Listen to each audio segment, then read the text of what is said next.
I've been homeschooled ever since I was little, so it wasn't a surprise when my mom hired a private algebra teacher for my freshman year of high school. We met up a few days before school at her house to get to know each other, and she seemed like a very nice lady.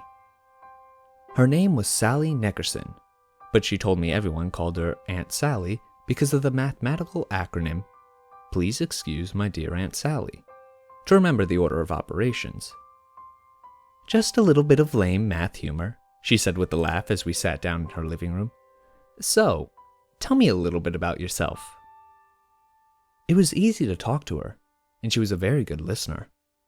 I told her about my time as a homeschooler and the types of education I had gotten over the years, along with some of my favorite personal hobbies. She hung on to every word, complimenting me over and over again on how nice and friendly I was, and how excited she was to teach me. To be honest, I was a little excited too, as I had a hard time learning anything, and I had a feeling she would make algebra easier to understand. As my mom and I were standing to leave after several hours of pleasant chatting, I noticed the birdcage on a stand in the other room, with a brightly colored yellow and green parrot perched inside.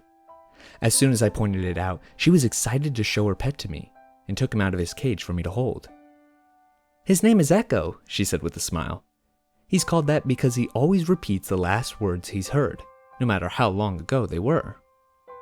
"Long ago they were," Echo chirped happily, fluttering his feathers in response. "Squawk? Long ago they were." I couldn't help but laugh, and was sad to put him back in his cage as we headed for the door again. From then on, every single time I went over for my lesson, she would take Echo out for me and we'd play with him, giving him ridiculous sentences to repeat. It was slightly childish, but I had had too much fun to care, and I was beginning to look forward to going over for my lessons more and more. Plus, my grade in algebra was a high B, which was the best it had ever been. Most of the school year passed, and Aunt Sally and I became better and better friends. She always had some kind of treat waiting for our lessons. Scones, cookies, trail mix, stuff like that. She also found new ways to help me understand complicated mathematical concepts, often laughing at herself when she used the acronym for that order of operations that inspired her name. One day, however, I went over and noticed that no treat was waiting on the kitchen table, where we usually had our lesson. Confused, I dropped my backpack on the chair and looked around. I couldn't hear Aunt Sally walking around upstairs, and she certainly wasn't in the kitchen or the family room, as I could see both rooms from my vantage point at the table.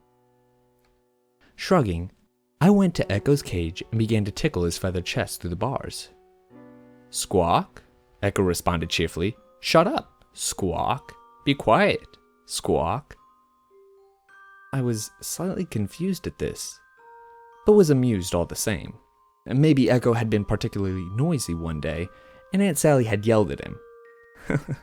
I would have liked to see that. She was such a nice person usually. Sighing, I glanced at my watch. 15 minutes after 1, when our lesson was supposed to start. I considered calling her on her phone, when suddenly she came down the stairs, giving me a pleasant smile.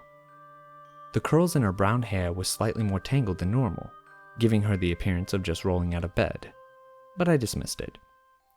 "Sorry, dear," she said with a warm smile. "I was in the bathroom, and I'm sorry I didn't have time to bake anything for you today."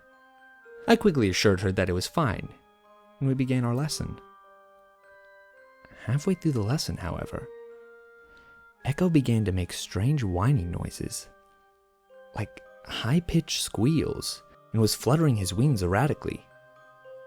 This bothered me and made a strange feeling squirm in my gut. Those sounds reminded me of something. I was surprised to see how irritated Aunt Sally became after just a few moments of this racket. But she gently told Echo to be quiet, and after he repeated the phrase, "Please quiet down," a few times, Echo fell silent.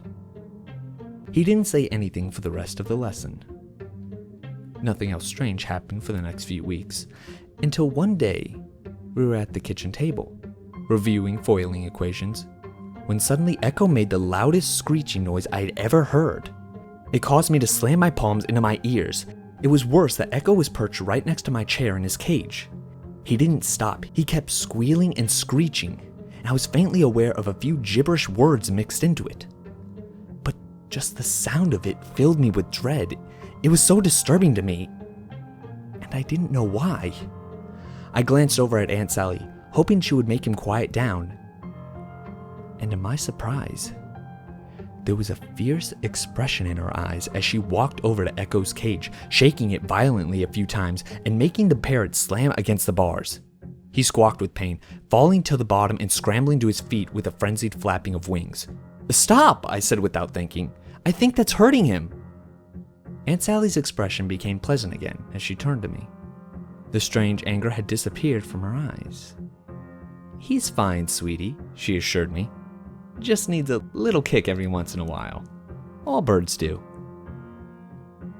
I was fairly certain that wasn't true, but I didn't say anything. I tried to finish the lesson, but Echo's squawking was stuck in my mind, like a broken record.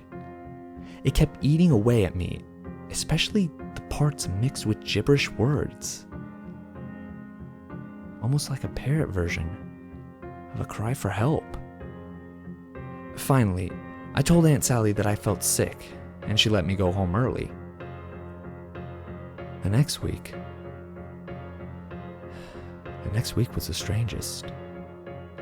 The days leading up to that Tuesday were fairly normal, except for a few odd noises and phrases from Echo. But when I walked in that afternoon, it was different. Aunt Sally was nowhere to be seen, so I occupied my time by playing with Echo again. He looked more jittery than normal, flapping his wings randomly and pecking at the bars with nervousness. "Please excuse my dear Aunt Sally," he squawked, quieter than normal. "Please excuse," squawk. "Please excuse, don't kill me," squawk. "Don't kill me." I froze, drawing my fingers out of the bars as I heard the words come from Echo's beak. "What?" I whispered, my own voice sounding faint in my ears. "What did you say?" "What did you say?" squawk, Echo continued. "Please don't kill me. I want to go home," squawk. I backed away from the cage, fear squirming in my gut. This was creepy. Why was Echo saying all these things? "Why? Don't kill me. Why?" squeaked Echo. Echo shifted nervously on his perch, tilting his head at me as I continued to back away. "I want to go home. Don't kill me. Somebody help. Please excuse my dear Aunt Sally." And that screech, that terrible screech that burned in my ears, why was it so horrifying? It sounded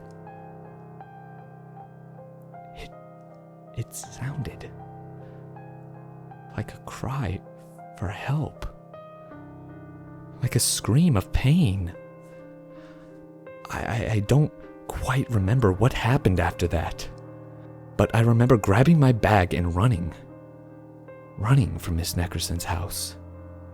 I remember getting home and telling my mom to call the police. No one was willing to tell me much after that. My mom never let me near Aunt Sally's neighborhood again, and refused to tell me anything else. I heard stuff, though. I heard on the news that the mangled, tortured bodies of 3 young children had been found at Aunt Sally's address.